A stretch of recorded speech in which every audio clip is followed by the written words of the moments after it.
Savez-vous que dans le domaine de l'audiovisuel, le marché de l'occasion est très intéressant? C'est également le cas pour les drones. Alors, pourquoi ne pas investir dans un modèle haut de gamme d'il y a quelques années? Salut, moi c'est Sylvain. Aujourd'hui, le thème de la vidéo, c'est d'obtenir les meilleures images possibles dans les airs à un prix abordable. Il y a beaucoup de drones aujourd'hui qui sont sur le marché, mais qui sont pas forcément adaptés pour les professionnels. Ce qu'on cherche principalement, c'est de capter des images avec le maximum d'informations, aussi bien dans les hautes lumières que les basses lumières. C'est ce que l'on appelle une bonne plage dynamique. C'est très important pour pouvoir retoucher correctement l'image. Autre caractéristique très importante à avoir, c'est la possibilité de pouvoir filmer à des focales différentes sans perte de qualité, comme avec un boîtier classique en fait. Avoir un vrai zoom optique ou le choix de fixer différents objectifs au capteur du drone, pour moi, est vraiment primordial. C'est pour ces raisons que j'ai choisi d'acquérir il y a quelques mois le bon vieux DJI Inspire 1. Il remplit à mes yeux toutes les cases de mon besoin tout en étant devenu très accessible sur le marché de l'occasion.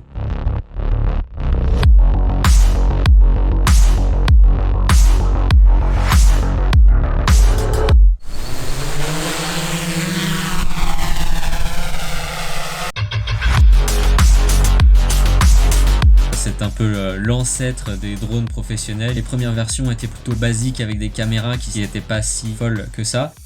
Les années qui ont suivi, pas mal d'évolutions techniques ont été apportées par rapport au premier modèle. Ma dernière version, V2 Pro RAW, est capable de filmer comme son nom l'indique en RAW grâce à la caméra X5R. C'est en fait une caméra X5 à laquelle on est venu ajouter un SSD intégré qui va traiter directement les images brutes en sortie de capteur en RAW avec les licences DNG Cinéma associées sans aucune compression. Sa plage dynamique est de 12.8 stops, soit l'équivalent de ce que fait un Mavic 3 aujourd'hui. Vous pouvez venir connecter à ce capteur micro 4 tiers des objectifs compatibles des marques Panasonic et Olympus.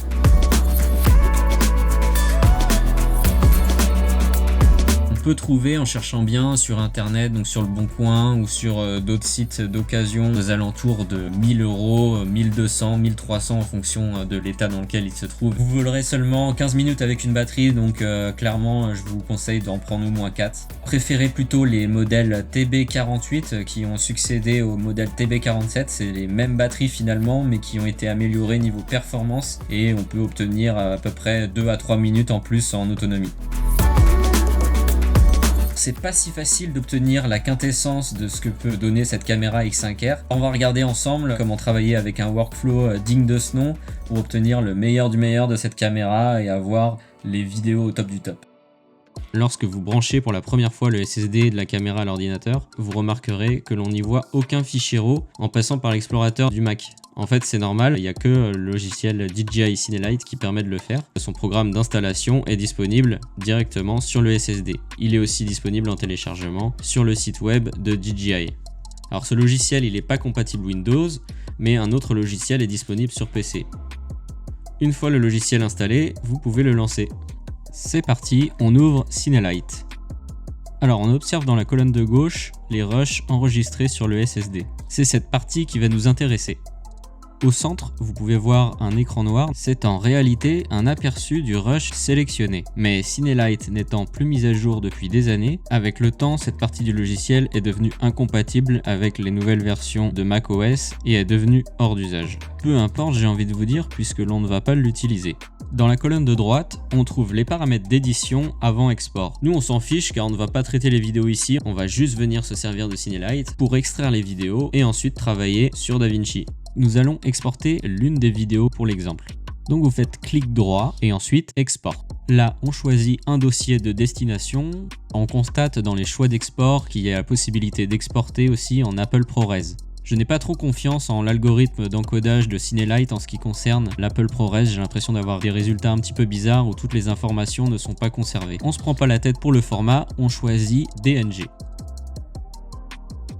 Voilà, l'extraction est terminée. Rendez-vous dans le dossier cible pour y jeter un petit coup d'œil. On peut y remarquer tous les fichiers DNG un par un qui correspondent aux images qui composent la séquence vidéo.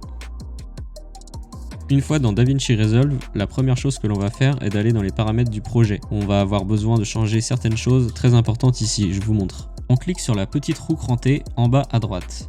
Là, on a les paramètres globaux qui s'affichent. Ensuite, on va venir dans la gestion de la couleur. Donc, troisième ligne, on va paramétrer la colorimétrie globale du projet, de la timeline et de la destination. Conserver la colorimétrie par défaut DaVinci YRGB. En ce qui concerne l'espace colorimétrique de la timeline, nous allons venir travailler en White Gamut Intermediate. C'est l'espace colorimétrique le plus étendu dans DaVinci Resolve. Et pour terminer, l'espace colorimétrique de destination. Généralement, on travaille sur Rec 709 Gamma 2.4, c'est la norme aujourd'hui, sauf exception, les ordinateurs Apple. Donc si comme moi vous travaillez sur Mac, on va venir sélectionner Rec 709-A. Tout simplement parce que Apple a choisi de calibrer ses écrans de manière différente. Et donc pour éviter tout écart de couleur et de luminosité à l'export, je vous préconise cette petite astuce. Dernière étape, on vient à la 5e ligne des paramètres et on vient sélectionner Camera Raw. Dans Profil Raw, on va venir sélectionner Cinema DNG. Ensuite, la qualité de dématrissage, on va rester en pleine résolution. Puis, 3e ligne, dématrissé avec, et là on sélectionne Projet. Quand on vient sélectionner Projet, cela signifie que pour toutes les séquences RAW de la X5R dans ce projet, elles seront décodées de la même manière, suivant les paramètres du projet ci-dessous. Donc pour la colorimétrie, on va conserver les métadonnées de la caméra. Pareil pour la balance des blancs, on va rester sur les réglages d'origine. S'ensuit l'espace colorimétrique. On vient sélectionner Blackmagic Design. C'est l'équivalent de White Gamut Intermediate que l'on est venu sélectionner précédemment dans les paramètres du projet. Puis dans le choix du gamma, bon là on n'a pas le choix, c'est Blackmagic Design Film. C'est le gamma qui va de pair avec l'espace colorimétrique de Blackmagic. Et là, très important, on clique bien sur la récupération des hautes lumières. Ce paramètre permet de travailler en HDR. Dans les situations où l'image est surexposée, par exemple des nuages dans le ciel, c'est ce qui va nous permettre de récupérer toutes les données du capteur qui normalement auraient été écrêtées sur une plage dynamique standard. Pour terminer, je vous conseille d'augmenter la netteté à fond. Sur n'importe quelle autre caméra, notamment sur des boîtiers DSLR, j'aurais jamais préconisé de faire ça puisque généralement ces boîtiers sont trop détaillés. Mais pour la DJI X5R, c'est tout l'inverse. On va venir aussi augmenter un peu plus bas les détails dans les moyennes lumières, environ à 60. Selon les différents tests que j'ai pu faire, c'est le niveau de détail qui me semble le plus correct. Et le reste, on laisse tel quel. Alors désormais, nous allons importer notre séquence DNG qui sort tout fraîchement de Cinelight. On se rend dans l'onglet en bas tout à gauche, c'est l'onglet Média. On navigue dans la fenêtre en haut à gauche pour venir chercher le dossier qui nous intéresse. En l'occurrence, le nôtre était sauvegardé sur le bureau, si mes souvenirs sont bons. Voilà. Et donc là, on peut voir que cette série d'images est lue automatiquement par DaVinci en séquence vidéo. Cette partie du logiciel correspond à tous nos chutiers. Les chutiers, en fait, c'est les dossiers virtuels que l'on va venir créer au sein de notre projet. Comme ça, on peut reclasser tout ce qu'il y a dans notre dossier source. Par exemple, on va venir créer un chutier, donc on l'appelle, je sais pas, moi on peut l'appeler par exemple séquence RAW. On glisse le fichier dedans, voilà, donc on sait que maintenant il est classé ici. Et on va se rendre dans l'onglet montage. Ce qui est bien, c'est que dans DaVinci, dans n'importe quel onglet, si on a besoin de la bibliothèque de médias, elle est toujours visible en haut à gauche. Pour créer une nouvelle timeline, on fait soit clic droit, créer une nouvelle timeline, ou alors commande N.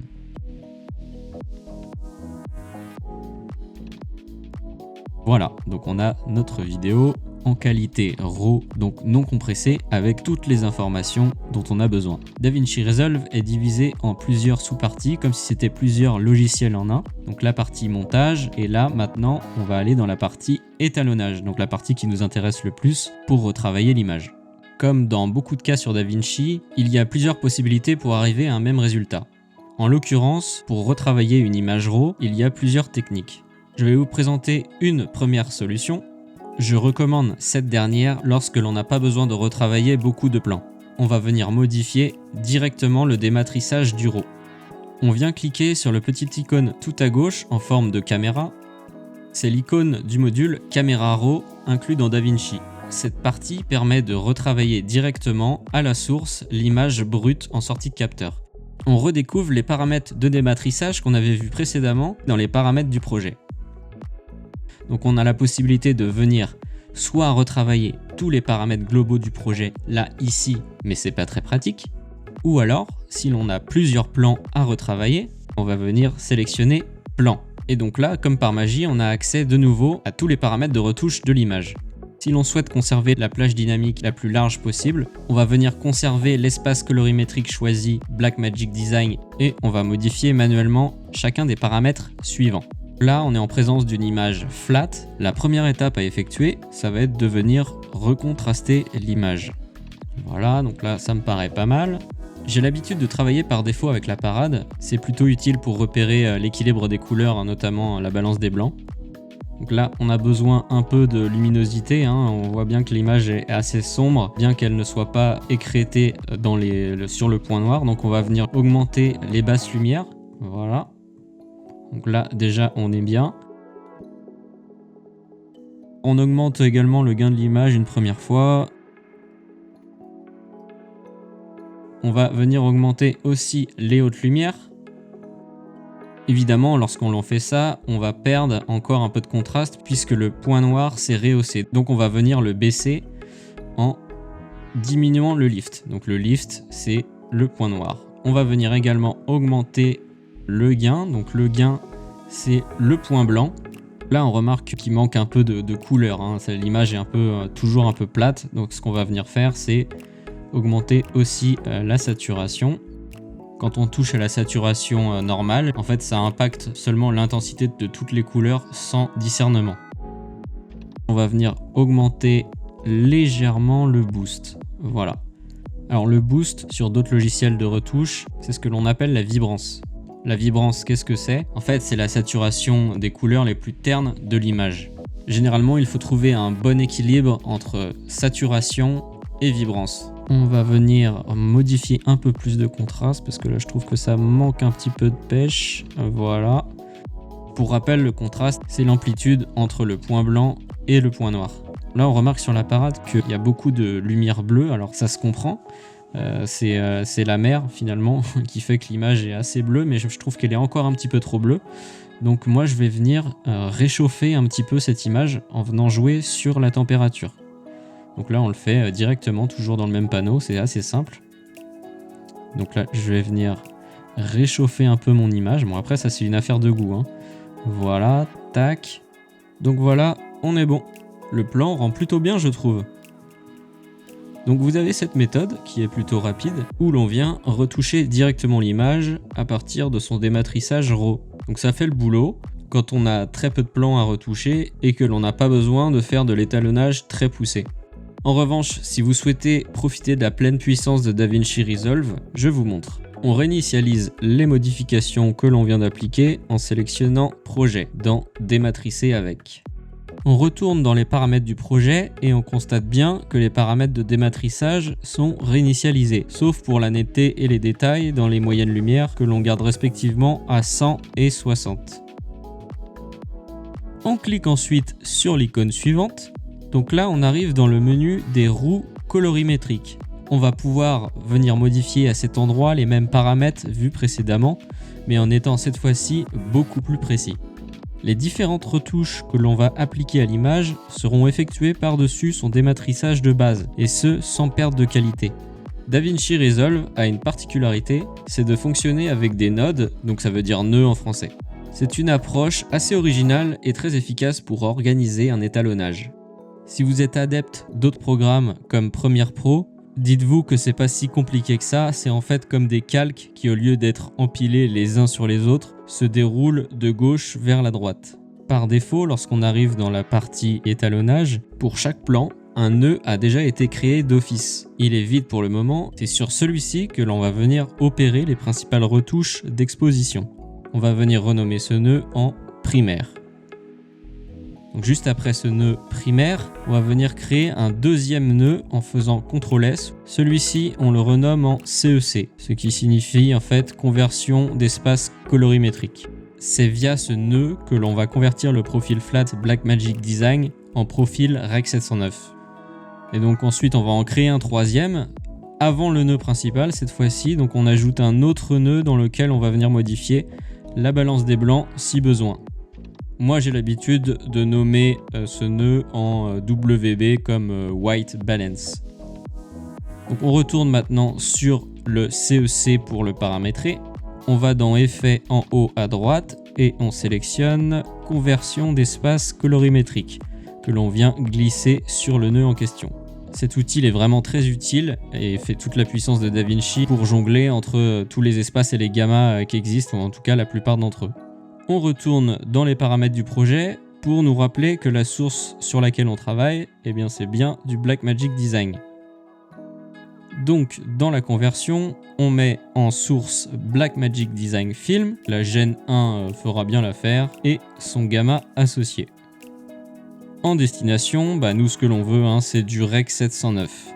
Pour le gamma, toujours pareil, si vous êtes sur PC, vous mettez gamma 2.4, puis si vous êtes sur Mac comme moi, on met Rec 709-A. Alors pourquoi je vous suggère à votre avis d'utiliser une conversion d'espace colorimétrique? En fait, c'est pas obligatoire du tout. Le CEC, c'est comme une lutte en fait, et ça va nous permettre d'obtenir une image déjà recontrastée et saturée correctement. On n'a plus qu'à s'occuper de l'exposition. Dans cet exemple, on s'aperçoit que j'avais sous-exposé mon image lors de la captation. Pour corriger cela, on clique sur le nœud primaire, puis on va venir utiliser les roues colorimétriques. À partir de maintenant, je vais grosso modo retoucher l'image comme on l'avait fait dans la méthode précédente dans Camera Raw, mais avec beaucoup plus de souplesse cette fois-ci et de précision. Donc voilà, j'augmente le gain. Vous remarquerez que l'on peut changer le gamma. Ça n'était pas possible dans Camera Raw. Il s'agit en fait des moyennes lumières, donc là on va les relever légèrement. Un peu les basses lumières aussi pour relever la luminosité, ainsi que les hautes lumières pour homogénéiser le tout. Lorsque l'on utilise les roues colorimétriques classiques, l'entièreté de l'exposition est impactée de manière linéaire. Donc là, en augmentant les deux derniers paramètres, on a fatalement décollé les noirs. On va devoir donc diminuer un peu le lift pour compenser. Afin d'être encore plus précis dans notre étalonnage, on va passer sur les roues log. On clique ici. Les roues log vont nous donner d'autres options de réglage non linéaires cette fois-ci. Cela signifie que lorsque je diminue ici les basses lumières par exemple, je contribue à rabaisser le point noir sans trop impacter les basses et les moyennes lumières des roues colorimétriques. On fait pareil avec les hautes lumières, ça va impacter uniquement le point blanc sans trop altérer le reste des hautes lumières des roues colorimétriques. Ainsi, on joue davantage sur la plage dynamique élevée que nous offre la caméra. Pour aller encore plus loin et retoucher des zones d'exposition encore plus localisées sans altérer le reste, on peut venir utiliser les roues HDR. En l'occurrence, là je vais toucher qu'aux ombres pour donner un peu plus de relief à la partie sombre de l'image. La roue Shadow permet d'agir sur les basses lumières juste au-dessus du point noir sans impacter les moyennes basses lumières. Là je trouve que l'image est un peu trop chaude, donc je clique sur mon nœud WB, donc White Balance, et je vais venir corriger un peu la balance des blancs. Donc là je rafraîchis un peu la température. Je retourne dans mon nœud primaire pour baisser un peu la saturation car l'image est un peu trop colorée à mon goût.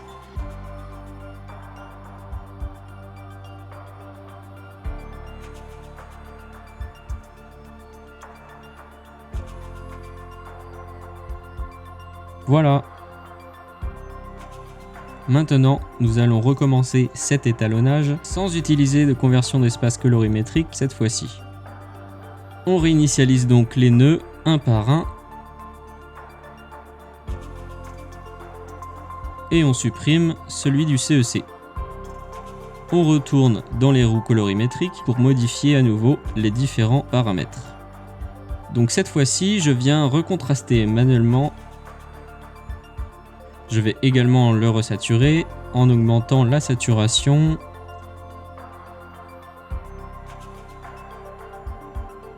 et le boost.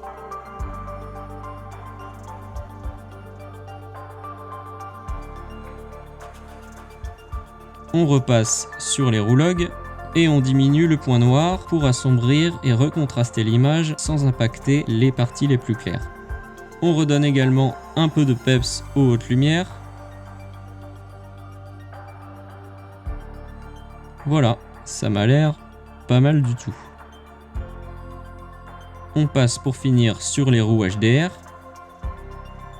J'augmente un peu le light. La section roue HDR se veut être encore plus précise que les roues log, elle est donc organisée en davantage de réglages, disponibles juste au-dessus en les faisant défiler avec les flèches.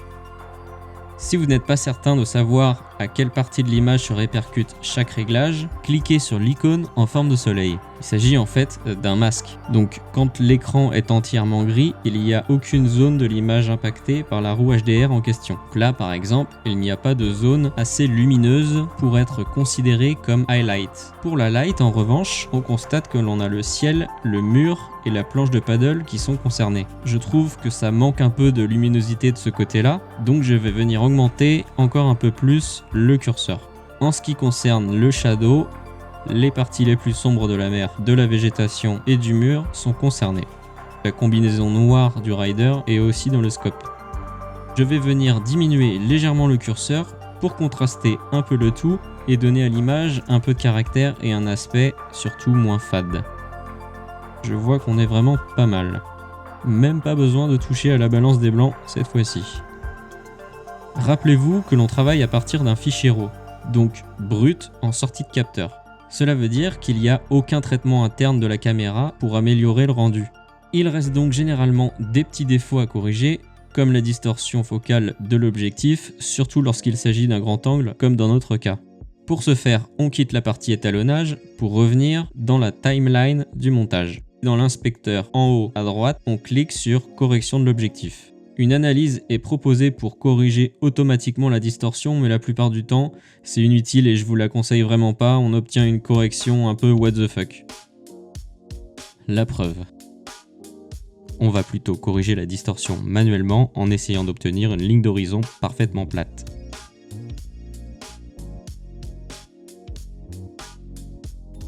Voilà, je pense qu'on est bien. Un autre défaut qui apparaît souvent dans les images RAW, c'est le bruit. Que ça soit des images JPEG ou des vidéos H265 ou H264 classiques, il est automatiquement traité par le système interne de la caméra. Plus ou moins bien d'ailleurs. Là c'est pareil, on va devoir le faire soi-même. On repasse dans la section étalonnage, on commence par créer un nouveau nœud, en amont cette fois-ci du nœud primaire. Pour être efficace, c'est important car la réduction de bruit doit avoir lieu avant toute autre retouche de l'image. Donc moi je l'appelle RB, comme réduction de bruit. Donc là vous allez me dire, il n'y a pas de bruit. Mais si on zoome, on voit bien qu'il y en a un peu. On se rend sur l'icône effet de mouvement. C'est à cet endroit que l'on a accès à la réduction de bruit par intelligence artificielle de DaVinci, qui je dois vous l'avouer est vraiment très performante. Il faut savoir qu'il existe deux types de bruit dans l'image. Le bruit de luminance qui apparaît dans les zones plutôt claires et le bruit de chrominance qui lui est visible dans les zones plus sombres ou colorées. Il y a deux méthodes distinctes pour le gommer, à savoir la réduction temporelle et la réduction spatiale. Les deux peuvent être complémentaires. Moi j'ai pour habitude de sélectionner 3 en nombre d'images retouchées, on obtient des résultats vraiment pas mal. Ensuite, on sélectionne la qualité de débruitage. Donc si vous avez un ordinateur puissant et que vous n'êtes pas pressé, vous pouvez sélectionner meilleure qualité. Le traitement mettra un peu plus de temps, mais vous aurez un meilleur résultat sans pour autant perdre en netteté. Moi pour l'exemple, je vais rester sur rapide. Ensuite, pour l'amplitude du mouvement, là on va rester sur moyenne car bon c'est un plan en mouvement mais qui reste quand même assez lent. Enfin, on vient augmenter le seuil temporel pour les deux types de bruit.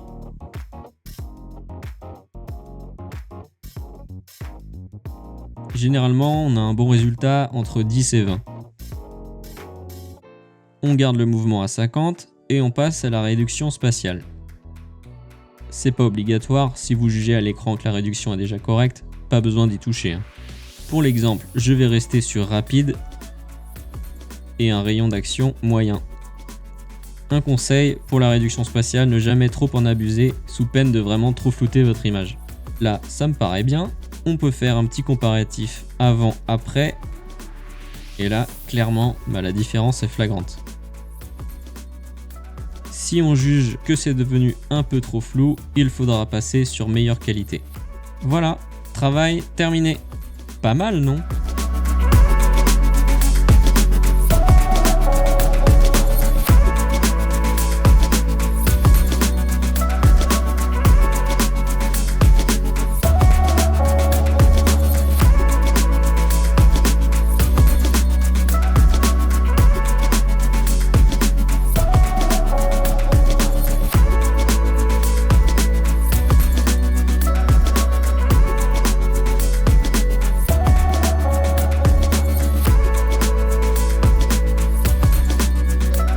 que vous avez kiffé ce petit tuto, j'en ferai d'autres si possible. Allez, ciao ciao.